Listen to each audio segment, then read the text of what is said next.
Dex! What the hell, Alice? Ano yun? What do you mean, Dex? Dex? Sino nagsabi sa'yo mag-present ka mag-isa? O anong gusto mong gawin ko? Paghintayin ko Hindi siya. mo naiintindihan, Alice eh! Sinira mo lahat! That was a very important project para sa company. That was a very important client. Wala na! What do you mean? Nagustuhan nga ni Miss C. Alice! Narinig mo ba? Iko-consider daw yung ibang proposal. That's it. Talo na. And thank you, Alice, ha? Ako na naman, Dex! Oo! You need to stop that. Basta-basta ka kasi nangingilam eh. Dex, that was my job! Ako ang creative director ng team! Wala akong pake!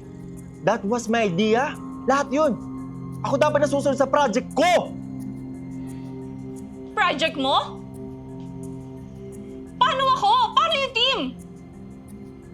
Everyone work hard para matapos yung proposal na yun on time. But you still failed. You don't know that. Bakit? Nasigurd mo ba yung client?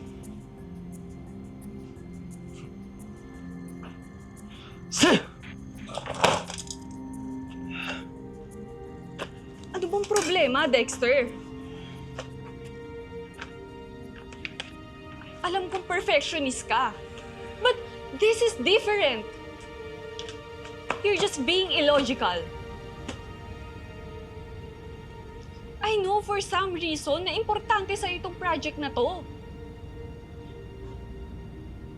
Pero sa akin lang, may team ka.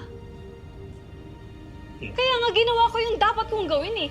Kasi ayoko na magkaroon tayo ng bad impression sa client.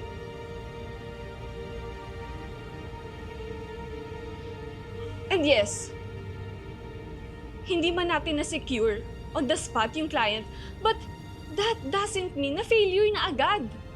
No. It means you're not good enough. Hindi totoo yan, Dexter.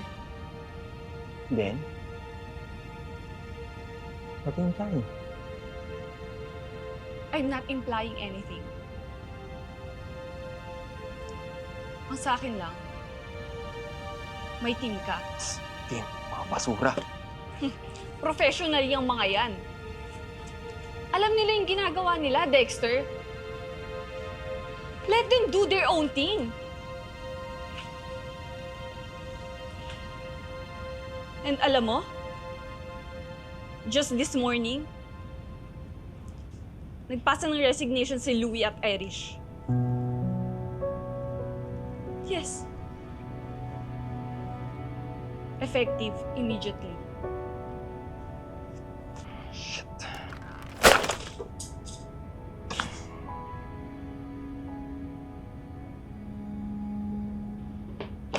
Dex, Alice, tawag kayo ni boss.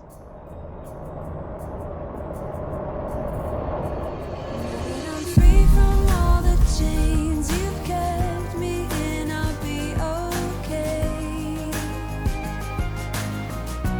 I'll be okay.